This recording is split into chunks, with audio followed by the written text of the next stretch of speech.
little bit different, gang. Jesus Christ. So, for everyone who is new here, normally we are not a strip club podcast. We're actually a podcast about video games.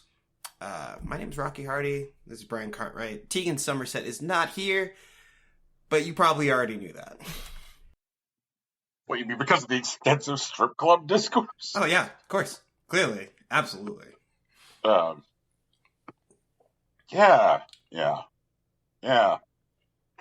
They're not going to hear all that, right? Because the extensive strip club discourse is that's all hashtag Patreon content. Oh, yeah, probably. Yeah, you're probably right about that. Yeah, so I guess, like, the intro where they hear, like, we're not normally a strip club podcast will seem odd. Yeah, anyway, leave it there anyways.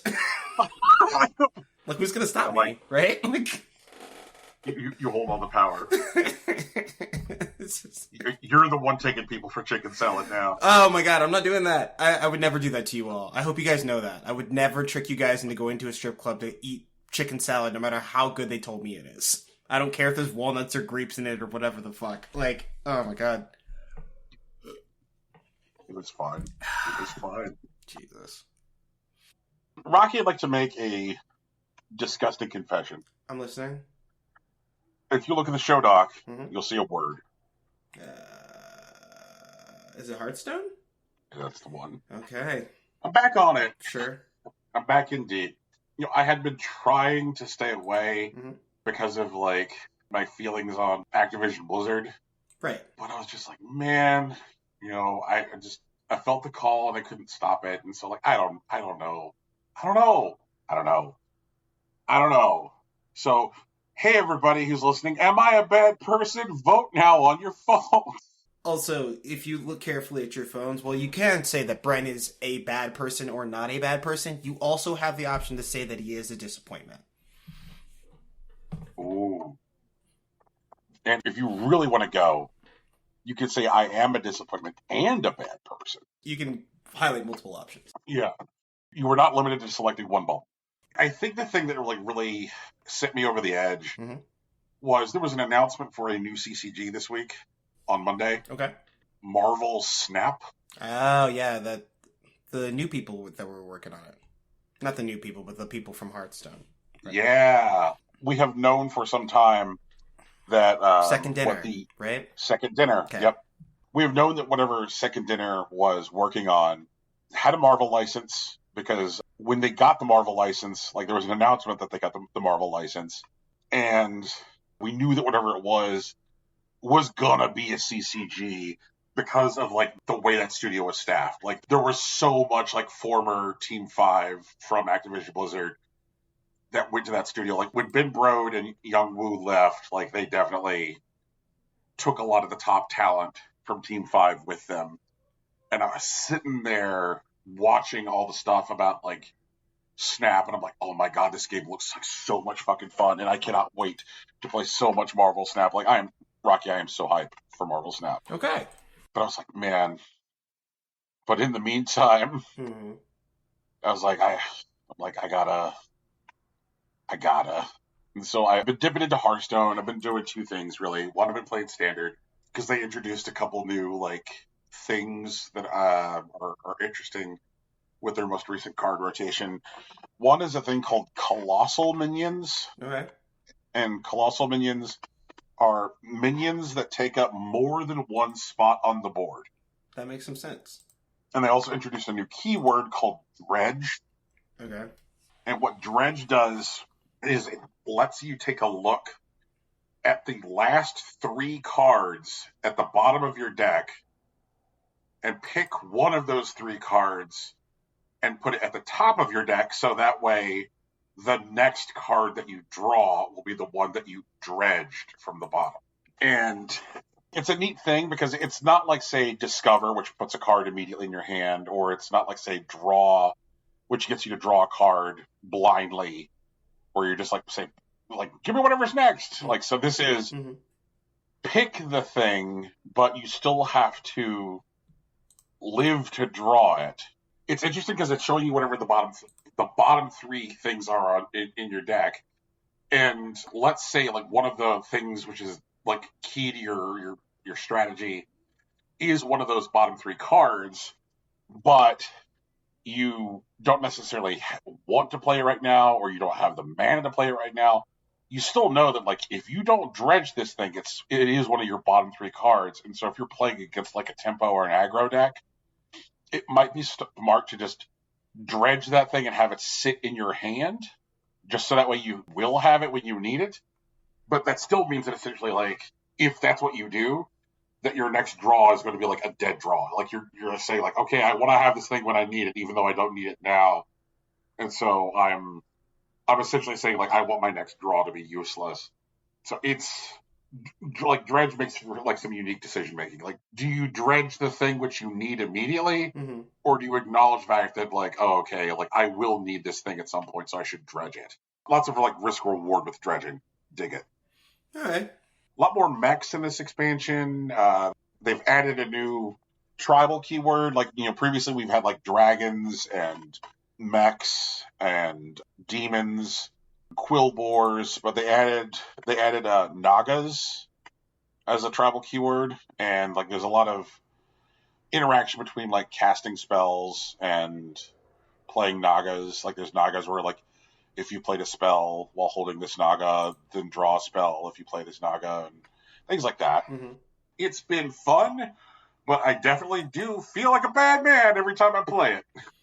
Well, I mean, you could try to learn Master Duel, but it is largely a one-player game, so... Yeah. Legends of Runeterra, I think that's what it's called, the Riot card game. But, Right. It's Riot, but it's also like Hearthstone minus. Yeah. I mean, I don't know. I mean, I'll probably feel a lot less bad about playing Hearthstone in, I don't know, about 15 months. Mm-hmm.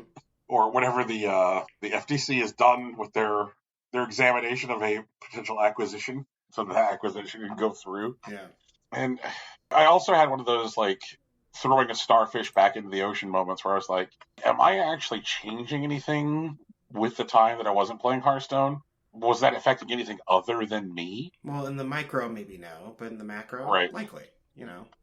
It's a drop in the bucket, but, like, when the bucket's full, like, it's different than when it's empty. Right. Which then made me think, like, okay, is what's more meaningful me talking about Hearthstone than playing Hearthstone? Because, like, I have a tiny platform. So would it have been better to play Hearthstone but treat it like eating just, like, deli turkey in front of my fridge at midnight, just, like, and not talk about it? Just, like, I'll play Hearthstone, but it'll be my shame. It'll be my shame. Oh, that sounds like silently supporting Hearthstone. Yeah, and so I was like, I'm like, if I do that, then that's bad. Like that lacks integrity. And so I figured, like, if I do this, I'm like, I have to talk about it. So that like I can hold myself responsible and allow my audience to hold me responsible. So here we are, people. Tell me I'm a piece of shit. Rocky, you have a thought, you have a feeling. Brian, you're kind of a piece of shit, but I think you'll be okay. I think you'll figure this out. I hope so. What's Paladins? Oh, you'd really like Paladins, I think. It is a little, like, RPG simulator. They're currently being kickstarted, which you probably know by now. They have a demo up on Steam that I messed around with this week. I have mostly been doing the single-player experience, but it does seem to have a pretty neat little, like, multiplayer experience. Now, I need you to not recoil when I say this, but, like, basically what happens is that there are, like, 4, like, pre-made heroes or whatever. They have different stat distributions. And it looks a little like Mario Party, like, if you look at the screen. But, like, what it is that you kind of, like, walk around in, like, a turn-based fashion. You have, like, action points that allow you to do things and movement points that control how far you can walk on a given turn. Right. And then you have, like, little, like, RPG encounters. Like, you're presented with a choice, or this is a skill check, and stuff like that. And in the demo, you are tasked with dealing with a geyser that's, like, sprouted in the middle of town before a large festival that's happening. So you got to run around and find a solution to addressing this geyser. And there's a couple of, like, little quest lines that you can do to try to address the geyser. And there are also, like, ways that you can, like, build up your stats or whatever. Some of them are kind of broken. They seem to be scripted, so, like, if you go to certain places, like, over time, like, they'll keep showing up there. But with multiple people, depending on where you go and who goes first or whatever, like those stories can change and like those stats will spread out maybe a bit more evenly. Who knows? But it's neat. It's a nice little game. It has a very cute, like, Paper Mario-esque aesthetic. And I had a little bit of fun with it this morning. That does sound cool. Mm-hmm. Also, the demo's straight up multiplayer right now. Very cool. Mm-hmm. I'm digging this art stuff. Yeah, it's really good. There are a couple of things, like, for people who are interested, who's, like, TTRPG experience is mostly, like, say, D&D. There is no combat in Paladins at the moment. So it is just kind of like decision-making and skill checks. Uh-huh. There is no action combat, and based on their Kickstarter, I don't think that that's something that they're planning for. But it's a tight, like, little session thing that you can do. It's a TTRPG experience, right? But, like, it's about an hour long with, like, 4 people. Like, I've done single-player runs in, like, under 10 minutes. And so, like, running with a group of people and doing a bunch of things would only take about an hour. As it turns out. Very cool. Mm-hmm. Very cool. What else have you been playing, man? I opened up Eowyn Chronicle Rising. So, like, I talked about it, I think, like, about a month ago now. And I've been spending a little bit of time with it ever since. I have fleshed out the city significantly since I've last played it on stream. And while I do think the game may be a little grindy for its own good, it is definitely a fun thing to sit around and just walk through. The game's not, like, especially difficult. The combo system, like, snaps really well. There's actually a really good, like, you know, snap sound whenever, like, you have a character attack and then switch and then attack and then switch and then attack. And the, I guess, gameplay loop is very, like, standard RPG. You go out on quests, you gather resources, you come back with the resources and cast them in for tools and abilities and stuff. I do think it's kind of a shame because, like, early on, there isn't a lot that the characters can do, but ultimately there is. Like, you have, like, dynamic switching combos, all the characters have aerial attacks and, like, charge attacks. One of them has, like, a parry, you have air dashes, you have dive kicks and all sorts of shit like that.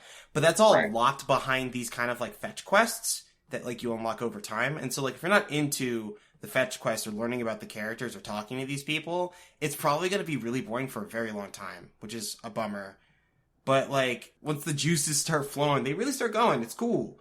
And, like, the characters, when they're introduced, they get these big, like, colorful, like, full-screen art pieces with, like, descriptions and stuff, which I'm pretty sure is something that's going to carry over to, like, the main game, Eowyn Chronicle 100 Heroes.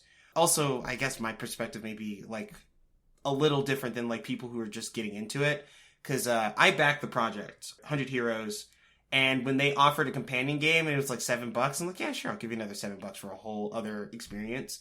And I've gotten, like, I don't know, 20 hours out of this experience so far, and I paid $7 for it.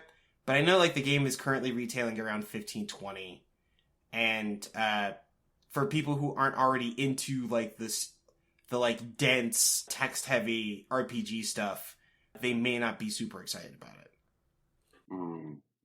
So, this thing's like a prequel or like an aperitif? Aperitif is probably a better way to say it. It's like introducing people to the world of, like, Eowyn. Or Eowyn, I don't know how you pronounce it right now. You basically are dropped into a section of the world.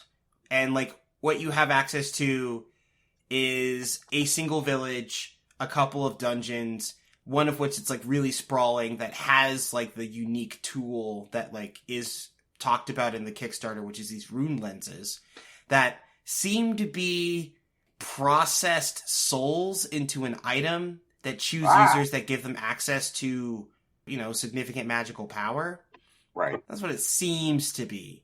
I'm not 100% on that yet. I'm still exploring it, but that seems to be what the game is pointing to with this stuff. You'll end up having, like, 100 characters, like, in, like, Eowyn or whatever, and they're fighting over these rune lenses that grant people access to incredible magical power that is likely made from the processing of human souls, or, you know, sentient being souls, because not everything's human in this world. But I don't know. I think it's cool. I'm interested in, like, the story that it seems to be telling with CJ and Garou and... Right. Oh no, I can't remember the caster girl's name. Ilsa, maybe? I'll check later. And the art is neat. I do like the style. I like the particular like look of like the creatures and stuff. And movement itself is fun, but like sometimes like the RPG stuff drags. Okay. This game itself is not like super innovative. It's a side-scrolling like dungeon crawler that has a lot of text, so hopefully they don't have to do crazy lore dumps in the game, but they probably will anyways. Who knows? But I don't know. I'm having a good time. How much time have you spent with Suikoden? I haven't. I still haven't played a single Suikoden game. I think I tried to play one on an emulator for like 4-ish hours, and it was just like a rough experience that I couldn't actually get through. And like when I looked into like how the game was supposed to feel, it was like, oh, this is wrong. And like tuning this emulator is a huge pain in the ass, and I don't want to do it. So like, when I looked at the new PS5 fuck you expensive PS Plus replacement. Mm-hmm. Like one of the things that's going into the expensive tier, the Diamond Gym tier, is limited compatibility with some PS1 and PS2 games. Yeah. Of course, my question was like, okay, does this just mean that anything that was part of the PlayStation Classics line on PS3 and Vita is now available on PS5? Because that would mean that like human beings could play Suikoden again. Of course, the answer is no. Yeah. Not all of the PS Classics are available. So like I'm hoping that eventually gets fixed, because like I remember the last time that Sony ever bothered to like hold up a Vita on stage at an event. Mm-hmm. One of the things they did when they held up a Vita on stage at an event was to say, you can now play Suikoden and Suikoden 2 on a Vita.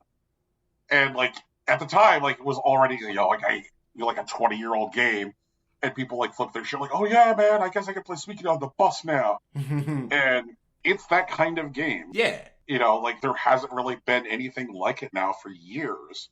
And what's weird is that like, because what this game sounds like is like a very narrow vertical slice, it's tough to tell if this feels like Suikoden. Oh, it doesn't. I don't think so. I mean, it's not even... I mean, it's an RPG, technically, but, like... Yeah.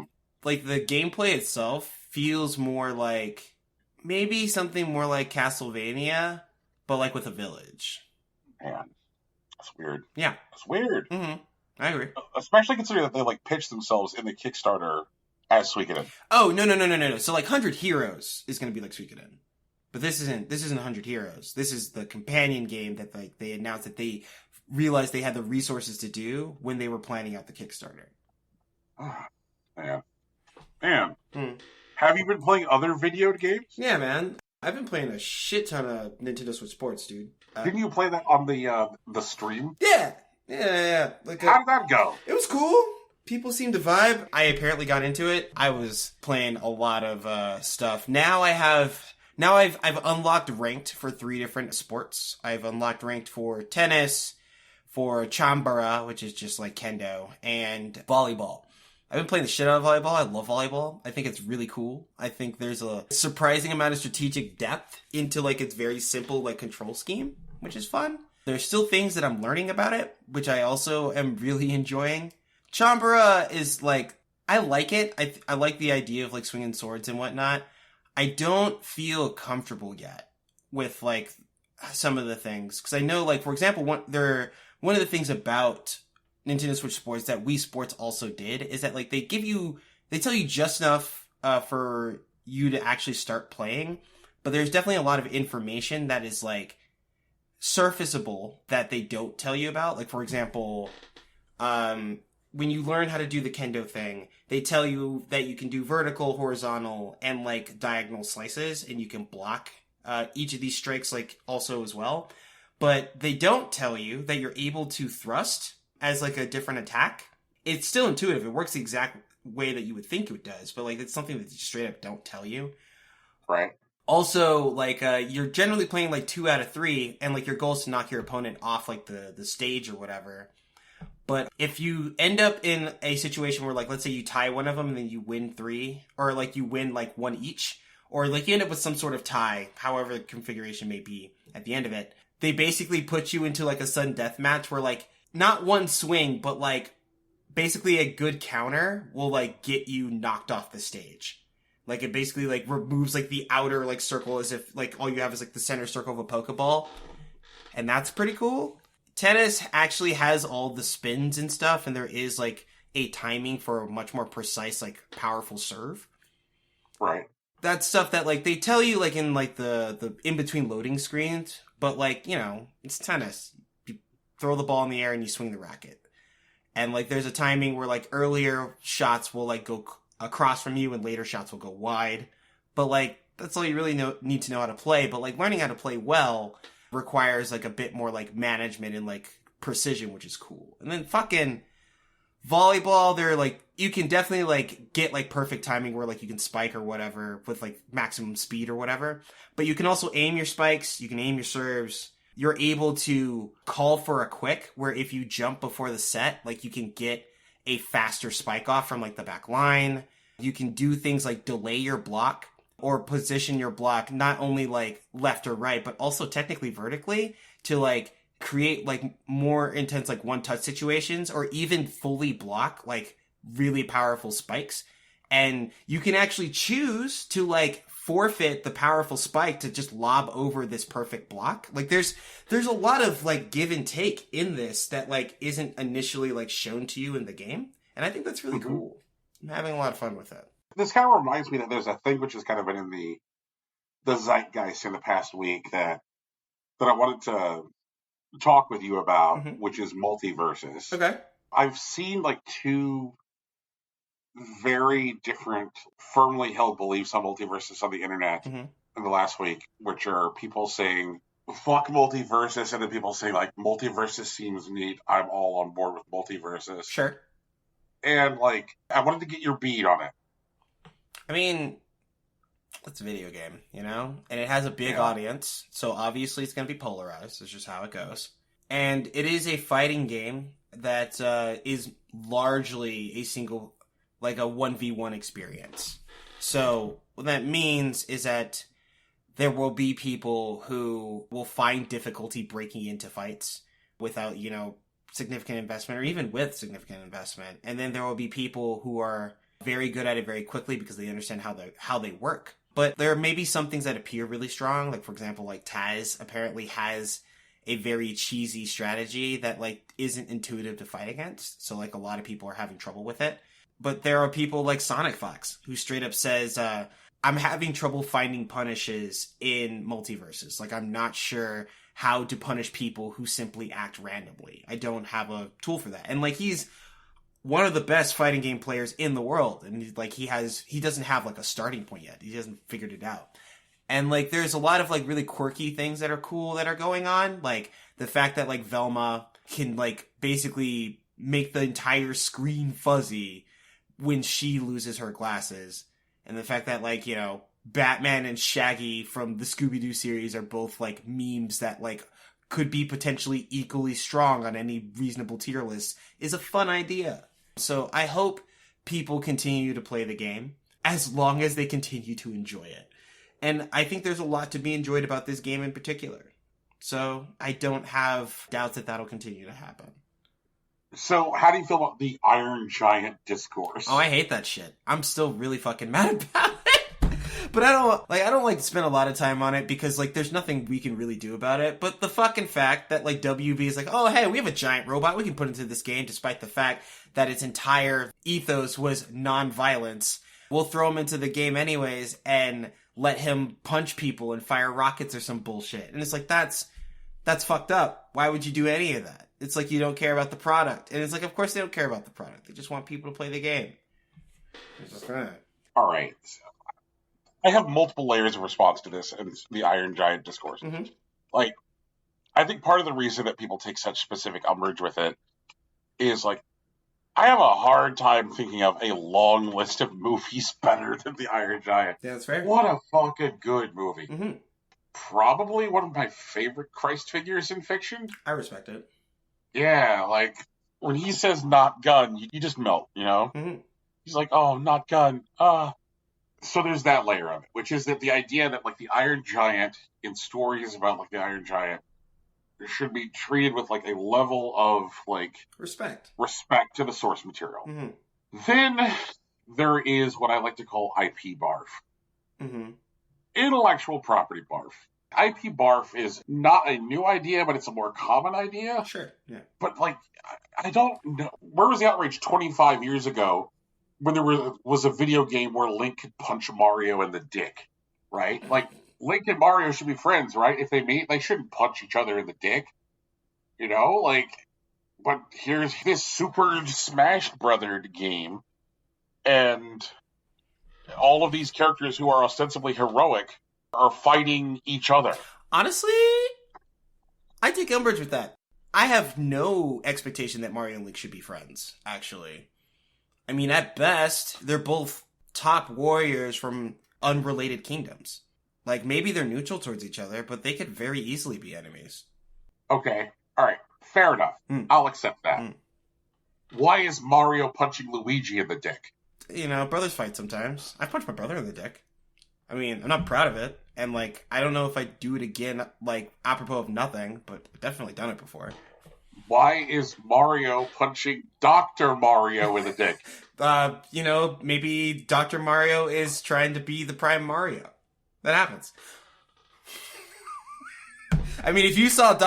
Brian, you're telling me if you saw Dr. Cartwright and he took a swing at you, you would just let that go?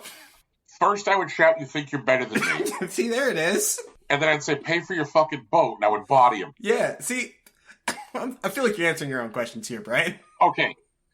Why is Link hitting Zelda, Rocky? Okay, maybe there's kingdom turmoil. You know, maybe Zelda's swinging a little hard with like how she's controlling the kingdom, and Link on the side of justice is standing against her, or maybe courage, or maybe Link is evil this time.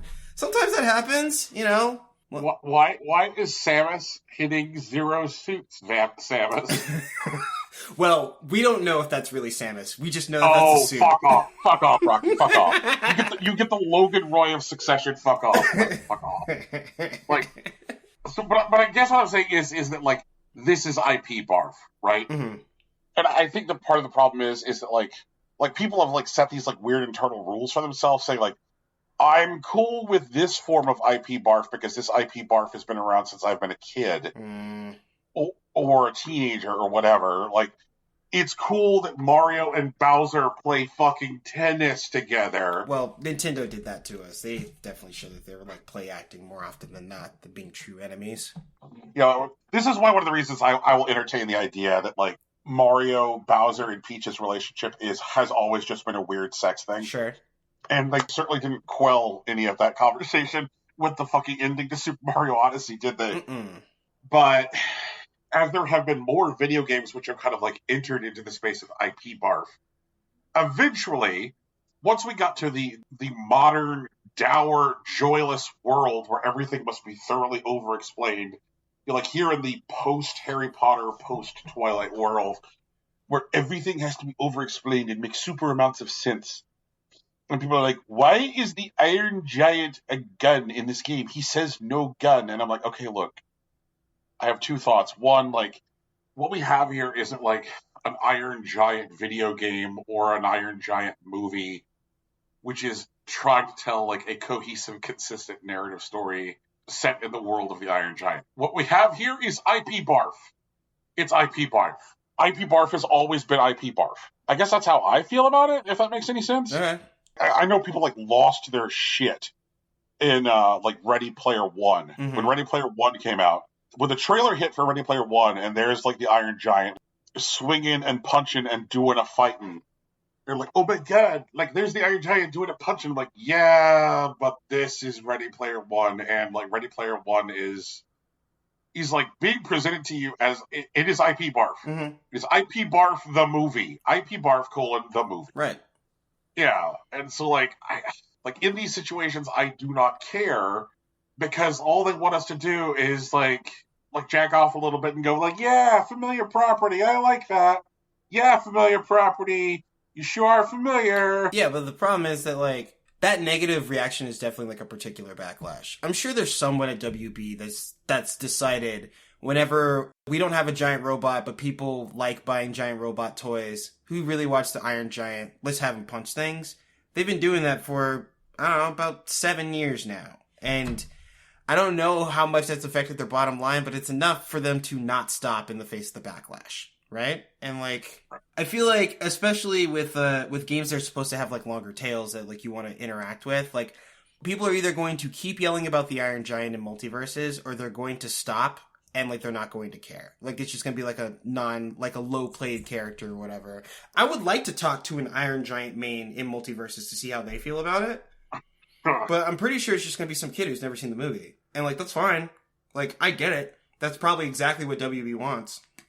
But I mean, I feel like there's another type of Iron Giant main, which is a person who understands the public backlash, the public outcry. Mm-hmm. He just, like, shows up like the fucking farmer bro. He shows up like that guy who bought the Wu-Tang record. Oh, okay. Well, like, that guy's fine. Because, you know, again, this is a fighting game. And so all we have to do is learn the matchup and make the matchup incredibly public. Like, one of the things that happened with fucking Marvel vs. Capcom 3 was when Wesker came out. Wesker was weirdly strong. And it wasn't that he was, like, really strong. He just had some pretty good tools, and they were simple to string together at early stages of the game. And then, even though Wesker's, like, kit didn't really change, like, they didn't nerf Wesker or anything. In fact, I think he got buffed when they made the second game, Ultimate Marvel vs. Capcom 3. But everyone who played Marvel vs. Capcom knew the Wesker matchup so well that, like, it didn't really matter when they showed up in tournaments. Because everyone knows how to deal with it. So, like, you know, if the Iron Giant in Multiverses becomes the patron saint of jackasses, everyone just needs to learn the matchup and make them embarrassed for picking the character. So that way, if, like, Martin Shkreli shows up to Iron Giant main, Mm-hmm. people can just deal with him. Right, just fucking body him. Get him the fuck out of here. And, like, that's it. Ugh. Sometimes there are, like, people that, like, yo-yo back and they become specialists or whatever. But if the character, like, on paper isn't even that good and everyone knows how to deal with them, they usually just disappear. It happens all the time. I would like for Multiverses to go all in on its IP barf quality of being the Warner Brothers IP barf game. Mm-hmm. If we're going to be the Warner Brothers IP game, can I please play Jack Torrance from The Shining? Just like, you know how, like, Smash, like, oh, great, not another sword fighter? Mm-hmm. Like, give me Jack Torrance with his axe, right? Mm-hmm. You know? Can I be Private Pyle from Full Metal Jacket? Private Pyle actually could be a fun character, I think. Can I be Mad Max, please? Or Furiosa? Furiosa would be a sick addition, actually. That almost sounds like a normal suggestion. Mm-hmm. You know? Like, nobody's going to put fucking Jack Torrance in this video game. Never. Like, that is not a thing that will happen. Yeah. But can I have Beetlejuice? I'm pretty sure you can get Beetlejuice. I think it's doable, actually. Yeah, that is definitely a thought. Or any given fucking vampire from the Lost Boys. Just go all in on it. Also, I'm going to need more specifically, like, characters from HBO television shows. Like, I will play Multiverses right now if I can main Tony Soprano. Oh, actually, Tony Soprano would get a lot of people in Multiverses. Like, that's not even a joke. That's just real fucking life. Just, like, put him in there, like, in his fucking depression robe. Mm. You know, like, he's going to get the paper. His foot flops in his robe. I need a move where he, like, calls the ducks. Where he's, like, tossing the duck feed. I need him, like, shouting, like, Gabagool. You know, just give me that. I want that. Who else do we need?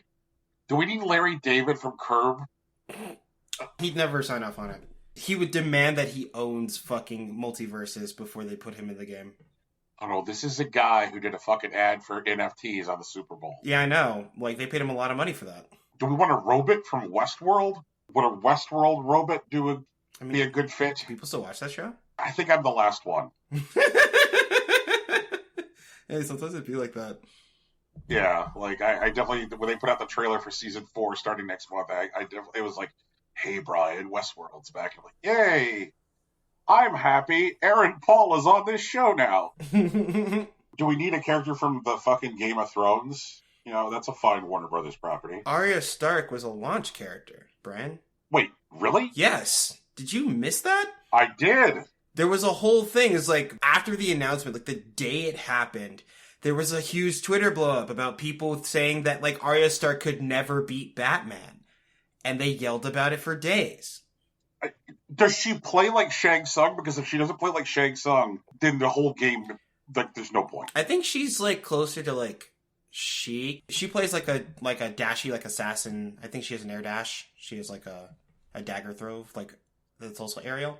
I think I gotta look at it again. But if she's from the Faceless Assassins Guild, shouldn't she be able to turn into any other character from the fucking game? I mean that could be neat, but I don't think that's in her kit. But honestly, I'm not entirely sure. I don't think Dustloop has like a move list up yet. But there sure as fuck is no character from they've got no character from Succession in there. No Succession, I think. And that's unfortunate.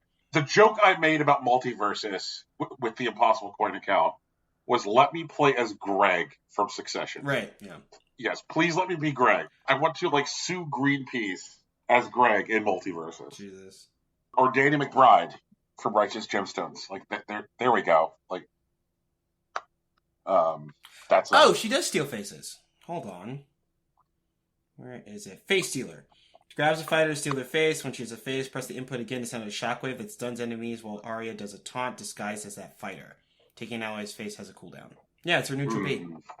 See, I would want, like, full-on Mortal Kombat 2 Shang Tsung, where you do the button input and you just, like, turn into the other fighter and then have access to their full kit. Yeah. It seems like a lot, though. Jesus. It's, like, worse than Kirby. Let me see. But yeah, she has, like, knife tricks, Nariel, and she has sneak attack, which is also kind of nuts. Like, if she hits someone from behind, it just deals more damage. That's kind of cool. Yeah. Is there Harry Potter bullshit in this game yet? I don't think so. I haven't... Oh, they gotta tread lightly there, don't they? Yeah. Let me check this real quick. The current roster is Shaggy, Rain Dog, Steven Universe, Garnet, Harley Quinn, Arya Stark, Finn from Adventure Time, Taz, Wonder Woman, Jake from Adventure Time, Superman, Batman, Bugs Bunny, and duo character Tom and Jerry. So they've already got a fucking Ice Climbers on the roster. Yeah. Good job. Oh, and Velma. Excuse me, I forgot about Velma. Somehow, despite this being a fine Warner Brothers property, and Warner Brothers owning arguably one of the top two most, like, recognizable fighting game properties in the fucking world, they've managed to not include, like, you're not going to put, like, Scorpion in there? I don't think Scorpion's urgent. I think they can do it whenever and get the same pop. I mean, that's a good point. I guess, like, if you want to, like, reawaken the multiversus discourse, like, when they, like, add characters that you have to pay for in 6 months or whatever, and just like, hey, everybody, who's ready for, like, Multiversus Character Pack 1? We hope that you're ready to get over here, you know, like... Yeah, you know, that's a really good point. Like Scorpion is absolutely, like, your lead character. God, I hate thinking like a guy in a boardroom with a graph. Like, yeah, we hold Scorpion back because he's how we launch our DLC kit. Yeah, I can believe that. That's right. DLC Pack 1 is Scorpion and Deckard from Blade Runner. That would actually do numbers. It's really funny. Oh, God, yeah, it would. Yeah, it would. But yeah, I would just love to see them, like, absolutely, like, lean into, this is the Warner Brothers fighting game, like, fucking go for it. Just go for it. I was just sitting here, like, mining, like, their 1980s catalog. If you get into, like, if you start to go into, like, other decades, like, there's even crazier shit, like, let me play as Reagan from The Exorcist. I mean, they might do it. Yeah, or Alex from Clockwork Orange. Like, people would love the shit out of that. Yeah. And, like, I know that this would probably require doing the business, but let me play as Bruce Lee from Enter the Dragon. Yeah, that would involve some significant business, Brian. Yeah. I mean, I know that the Lee estate definitely tries to make his, you know, maintain as tight a control over his image as possible. But, like, that would definitely do some numbers. But, yeah, man. I just hope they lean into the stupid. It's stupid, lean into it.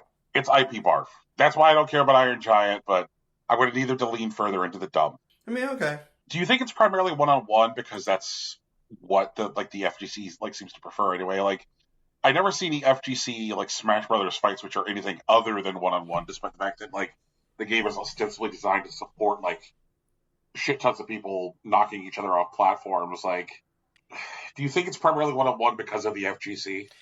Multiversus specifically? Yeah.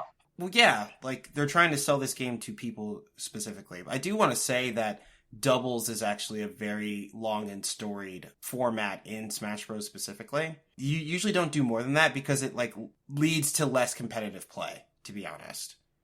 Like when you start like involving like larger groups, essentially, like people will like stop like, you know, fighting for the most part and basically like just waiting for someone to start an engagement and everyone dogpiles on that person.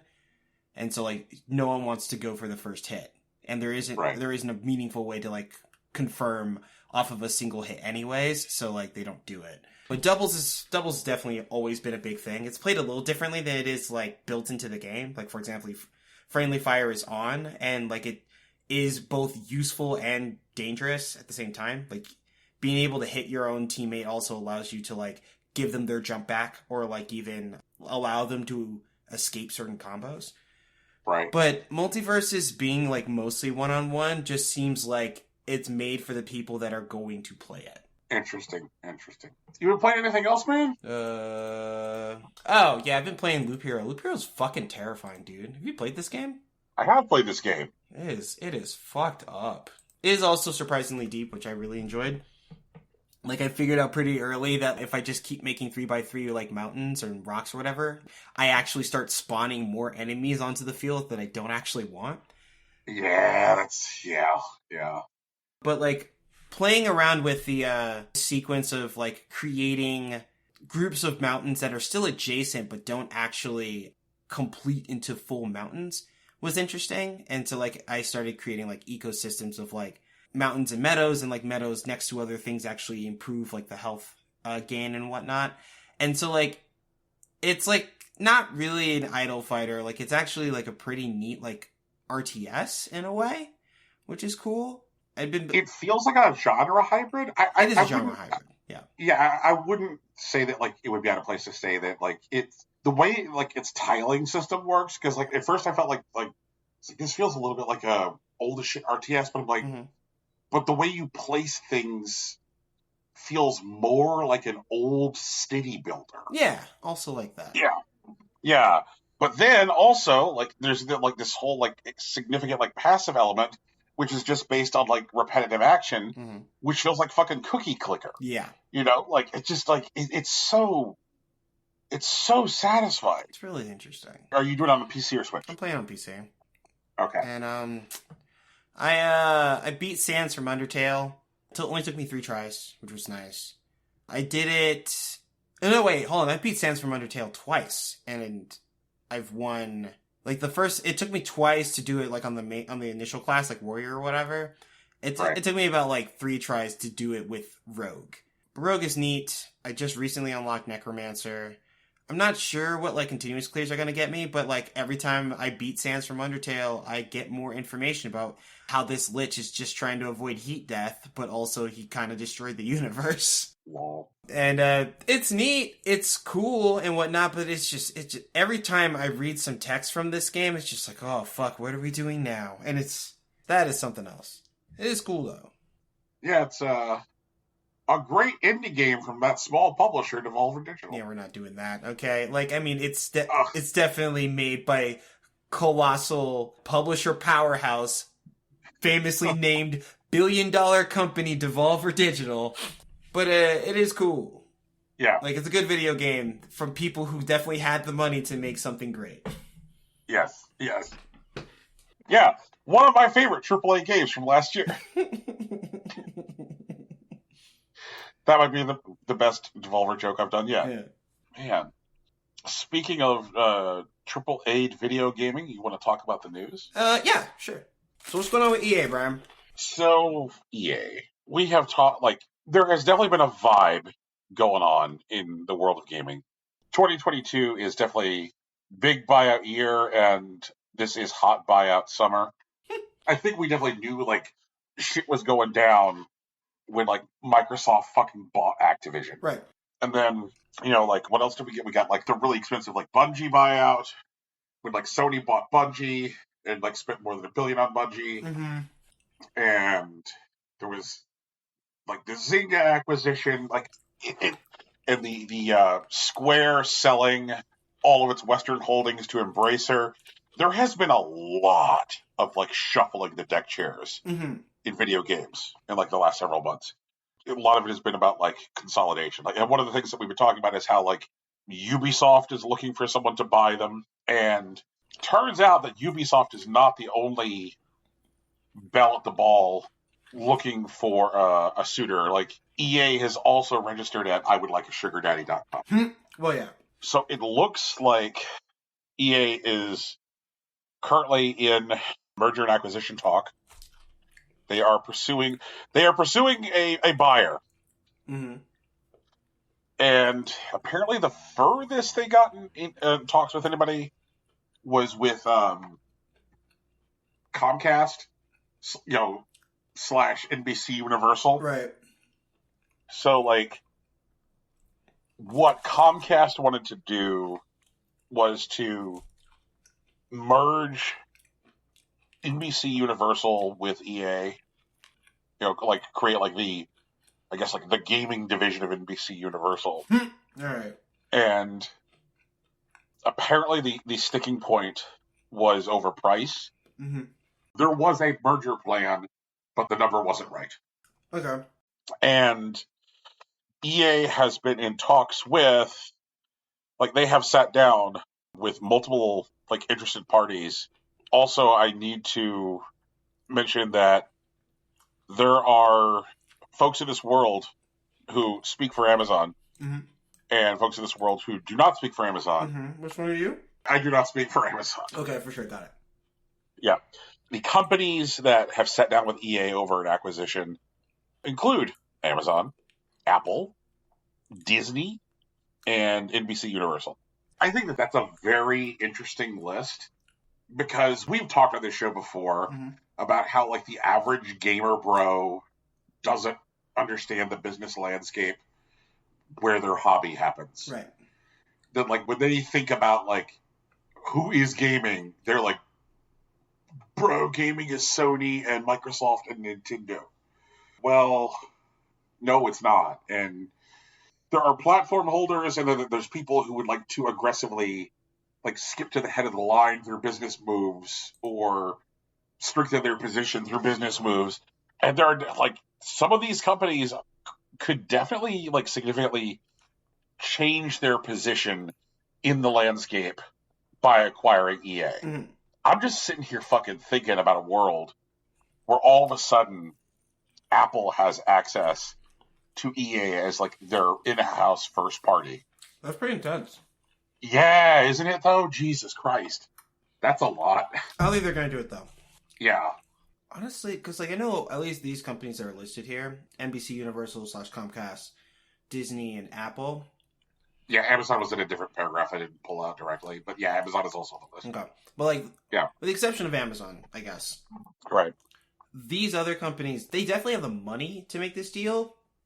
But, like, they're also not interested in, like, video games. And with the specific, and, like, specifically about, like, Comcast, I don't even think they're, like, interested in making things anymore, which is a whole other thing. But EA might not be bought by, like, an American company, which is, you know, a different thing. But wait, like, looking at these, like, various, like, so, like, NBC Universal is one of the ones that gives me the biggest shiver because, like, Universal has kind of a fraught history with video game development. Correct. Yeah. I think folks remember that weird time that Crash Bandicoot was owned by Universal and how that was not good. For people who don't but, remember, like, yeah, like, just name the title. Was it Warped? Like, the main thing, like, that went on with, like, let's see here, because it was when Universal was being controlled by Vivendi. Mm-hmm. Fucking Vivendi, I know. Right, yeah, because Vivendi sold Universal to Comcast, right. But, like, the apparatus that controlled, like, video games was within the Universal apparatus. Mm-hmm. Let's see here. The hottest radio. Oh, God. This sandwich is saving my life. I'm so glad. That sounds awesome. Oh, God. I was like, and now I'm okay. All right, so I'm pulling a list of games that were developed for Vivendi Universal games, including Crash Bandicoot: The Wrath of Cortex, right? Diva Stars Mall Mania, Spyro Season of Ice. They did do Season of Ice. Yeah. Jesus. Crash Bandicoot: The Huge Adventure for Game Boy Advance. Got quite a few Barbie games in here, but also like definitely the shit tier Barbie games. Barbie Team Gymnastics, just fuck off. Barbie Ocean Discovery, fuck off. Okay, Secret Agent Barbie, that's pretty good. Bruce Lee Quest of the Dragon. There it is. Crash Bandicoot Wrath of Cortex for GameCube. Oh god, like things are so different now. Mm-hmm. Like the reason I say things are so different now is that I'm looking at Vivendi Universal Games developed The Lord of the Rings, The Fellowship of the Ring for Xbox. Because there was once upon a time when Warner Brothers would say, oh, we would rather pay someone else to make our game for us. And that's what happened. Like, now, like, because some companies are so desperate to chase down every last penny, they're like, why would we ever do something which isn't in-house so that way we can keep all the money? We don't want to pay anyone to do anything. Yeah.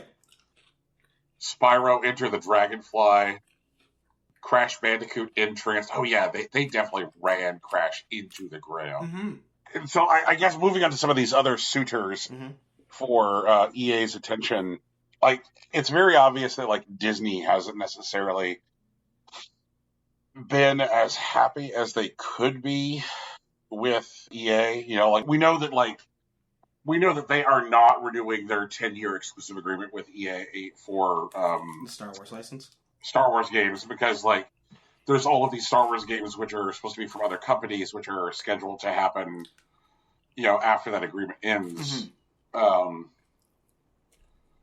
And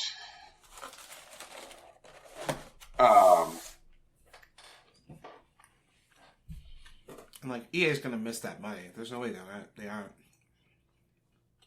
Oh yeah. It definitely seems though like a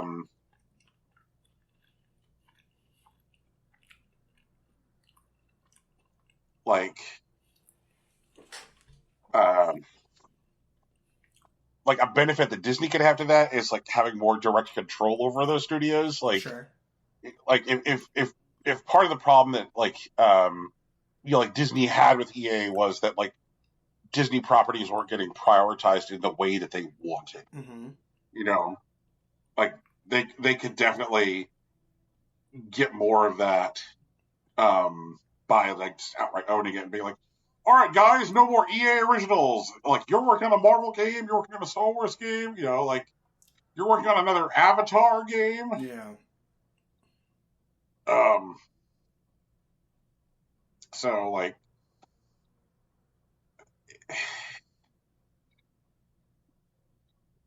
you know, it's like I could see benefits to I could see benefits for Disney.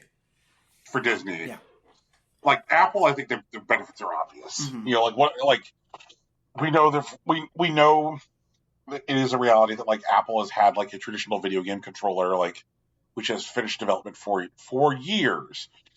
And we know that the plan was to package that controller with like a Apple TV 4K device. And so like if they could just like flip the switch on EA just being like Apple games, like, hi folks, EA is now Apple games. That would probably make them happy because they would have like a, you know, like pre-built fabricated in-house development. And unlike some of these other companies, and here's where I have to tread lightly, unlike some of these other companies, they aren't necessarily averse to like letting things that work, you know, continue to do what they've always done. You know, like some of these companies are like very, very emphatic about like, hey, this has to be done using like our you know, like our systems, you know, like using our methodology, or it's not right. Like, right, yeah.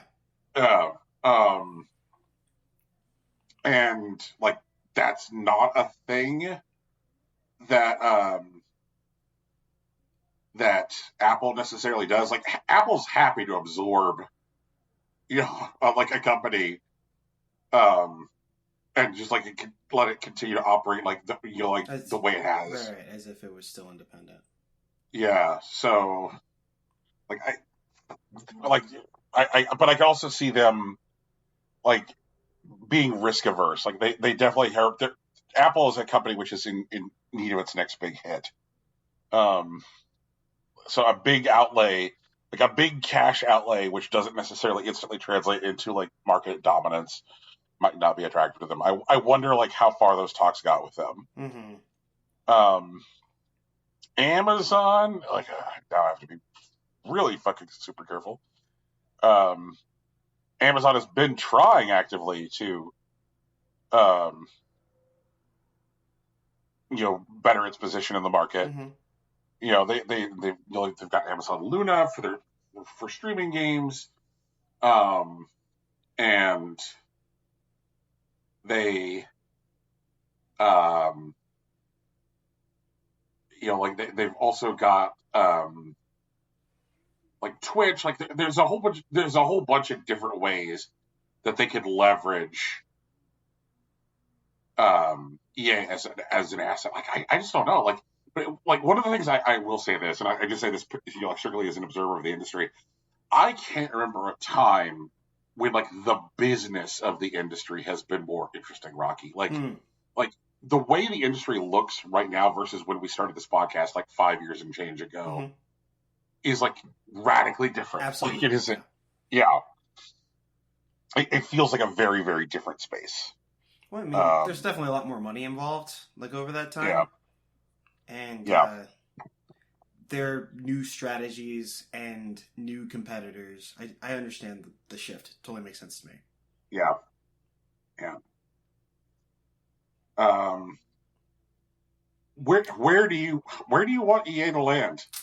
Who do you want to be the person, like which rose do you like, who do you want EA to give the rose to? Oh, I don't know. But also I think EA's trying to give their rose away. And one of the things this is a crack theory, but I wouldn't be surprised if it happened. I'm not tying a horse to it or anything, but Netflix, and Netflix is interested in accelerating their video game strategy. And one of the things that they recently have done is basically shut down their like strong black voices like division of like their content creation. Like a lot of the new people that had like new and exciting voices that were people of color or like or other like minority groups like suddenly got fired all at once, and now they're like starting to internally act like they're counting like pennies inside the building. I mean, they do have other problems for sure. Like their stock prices like dip significantly. They're losing subscribers and all sorts of shit. But I would not be surprised if they were in the running to buy EA, and then now like Netflix owns EA, and there's like some wacky like FIFA integration to like Netflix or something. Oh, you mean EA Sports Football Club? Because EA no longer has the FIFA license, right, that they can use as a bargaining chip in a sale. Right. Because EA would not pay what FIFA wanted to renew the license because FIFA had concerns over gambling. Right. With FIFA FIFA Ultimate Team. Right. Yeah. But you know what? That's a great point, Rocky. Like we know that Netflix has been looking to like leverage and increase their position in like the gaming space. Mm-hmm. And like if not EA, we also know that Ubisoft is on the block. Right. Like not to mention like any gaming company which is looking to spin off or shed studios, right, like Square Enix was. Like Square Enix in and of itself didn't change hand, but like literally all of their Western studios did. Right.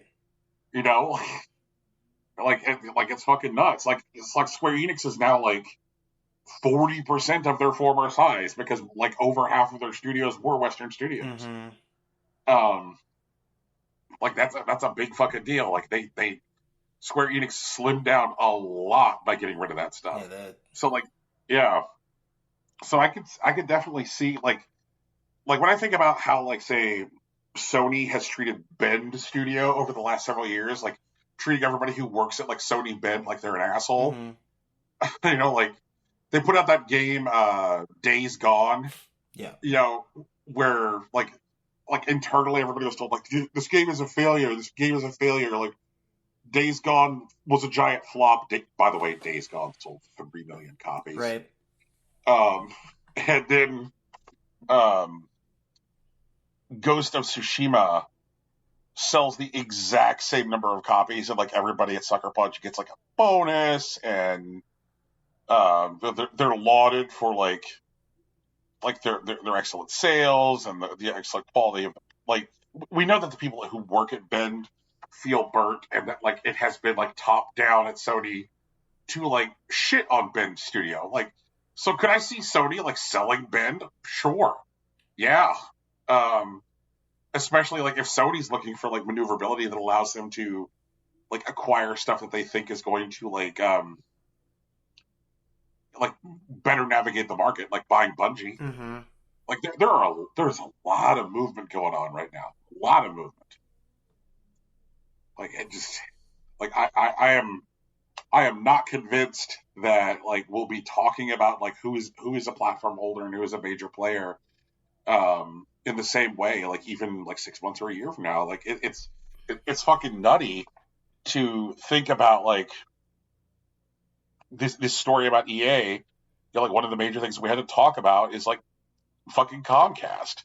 You know, like I think that the way people think about video games and who publishes video games is going to change significantly. And like one of the things that they need to get used to is like the idea that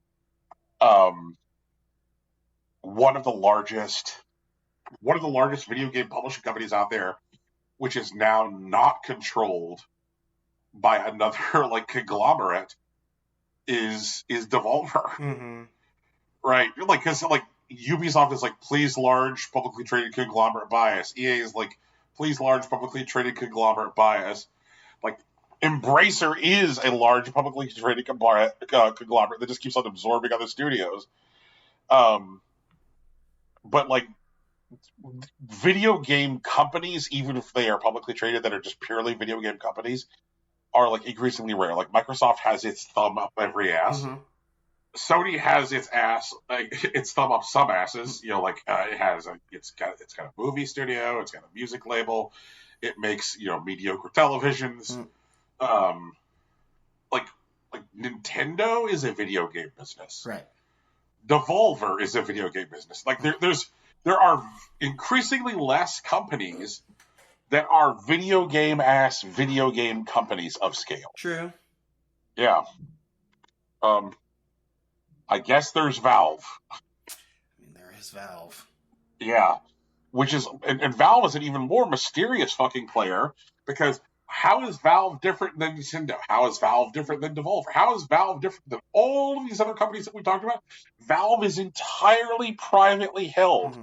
You and I just can't go buy Valve stock. Right. Yeah. So, which means that they're a real fucking wild card. Because if they were in conversations to be sold or to buy someone, they wouldn't have to publicly report it. Right. They're under no legal obligation to do so until the sale happens. Like the only way we would know about it is if the company that they were buying was already publicly traded, and that company had an obligation to report. Like the company that we're talking to for acquisition is Valve. But Jesus Christ, think about that. What if like Valve was just like, you know what, like we're seeing so much more in terms of like hardware sales and hardware attachment, and we need more of a software pipeline that can directly support like targeting the Steam Deck architecture. Let's get a bunch of fucking studios. Let's go buy EA. Let's go buy Ubisoft. Valve could buy EA. Shit. Yes, they could. Yes, they could. We from the last time that we saw Valve financials, we know that they have the cash on hand to buy those. They probably couldn't buy something much larger than that. Like they could not have bought Activision Blizzard, right. But they could definitely buy like an EA or definitely buy an Ubisoft. Mm-hmm. And it would definitely fucking fit right now with their hardware ambitions. Yep.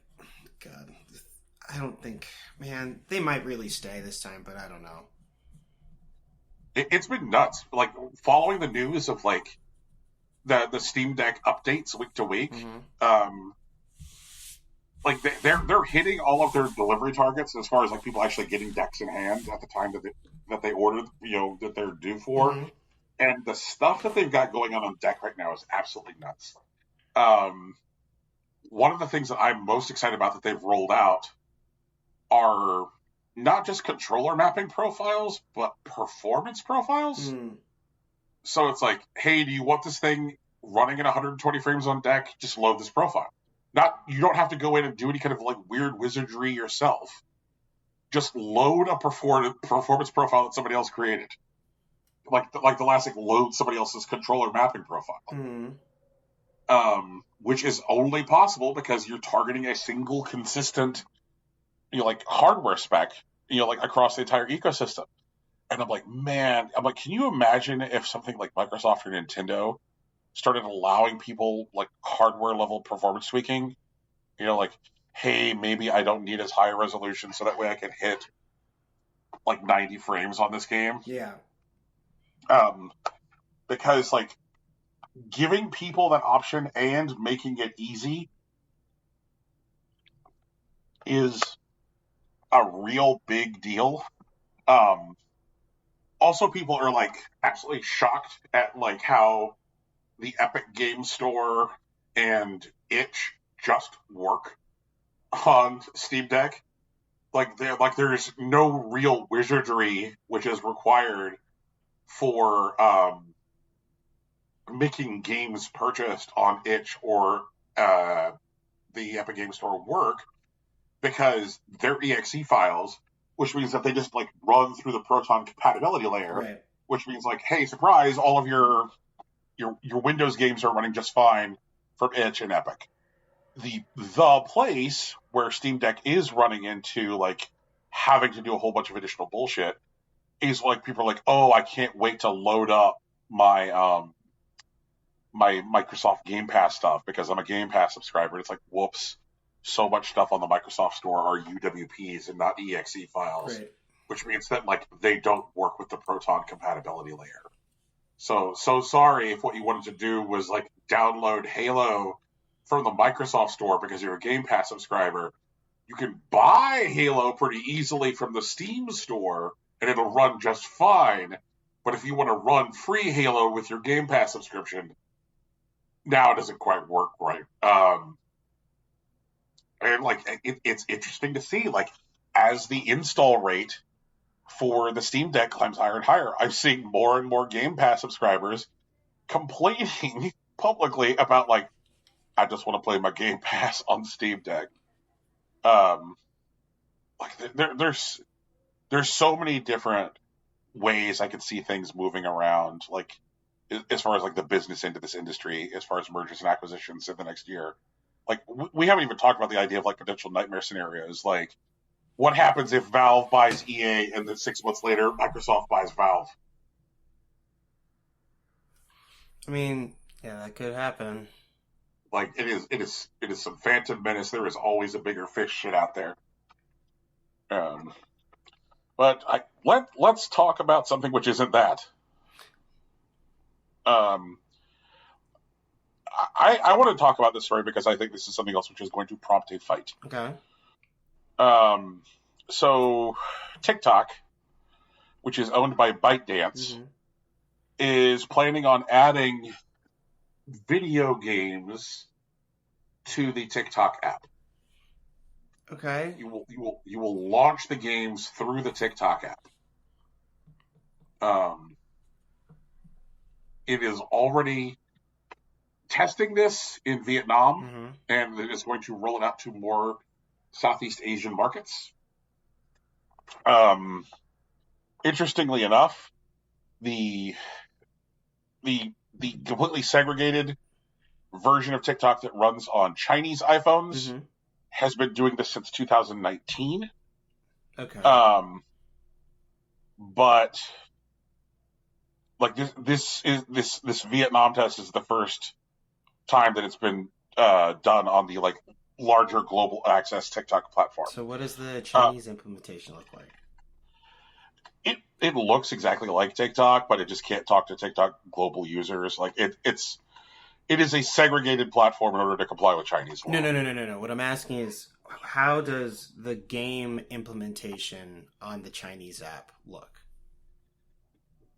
You have a games launcher. You can launch games. You can record a TikTok of you can be like, I'm gonna tell my camera to record while I'm playing a game, so that way, um, your TikTok will be like your game screen, then your face in a corner, like it's a Twitch stream. Okay. Or you can just sit around and play the game without having to record a TikTok. And the way that it is supported is it's ad-supported revenue. All of the games that exist within the TikTok launcher in China and in the Vietnam test are entirely ad-supported. They're not asking you to buy these games. Mm-hmm. But what they're doing is they're capturing all of the ad revenue for it. So what's really interesting here is that because these games launch through TikTok and are not launched from, say, your Apple or Android desktop, like you open TikTok and then you open the game. Mm-hmm. There's no way right now for Apple to capture any of the revenue from the ad sales of the platform. That's correct. Yeah. Yeah. And so this is where I could see Apple maybe having a fight with this. Mm-hmm. Because we know from the Apple versus Epic lawsuit that the way that Apple put it was, hey, if you want to do stuff on our phones where we don't capture revenue, make a web app. If you put an app on the store, we want our slice. But if you want to make things where we don't get the money, do it through a web app. And so this is a thing where they are going to make fucking bank on these ads, but because it's directly through the app launcher, Apple won't get a piece. But okay, hold on. Snapchat has in-app content that's created by various creators that include ads that are built into the app. Does Apple get paid for that ad revenue? Same thing for yes, they do. For Instagram? Yes. What's the mechanism that they use to do it there? You mean the technical piece of how it works, or did they just? Are you interested in the business end or the technical piece? Because I can't speak to the technical piece, but I can just see that they did a business. Apple is getting paid. Okay, so if that's what I'm saying is that how is this different for TikTok? If TikTok already runs sponsored ads on in app, so I'm assuming there's already a deal in place of a similar fashion that pays Apple or whichever platform holder that allows them to host the app for the ads that they run in the app. How is this? I'm unsure. No, I get you, Rocky. There's the reason I see this as a unique case is because all of the fighting that Apple did specifically around prohibiting other game launchers. Okay. So this is revenue from a game launcher. Yes, but the launcher is still the initial app. I don't see why this can't just be handled by an additional clause in there. If Apple wants to force ByteDance to renegotiate their contract to include this clause, that's something I understand. I'm not sure if it's anything more than that.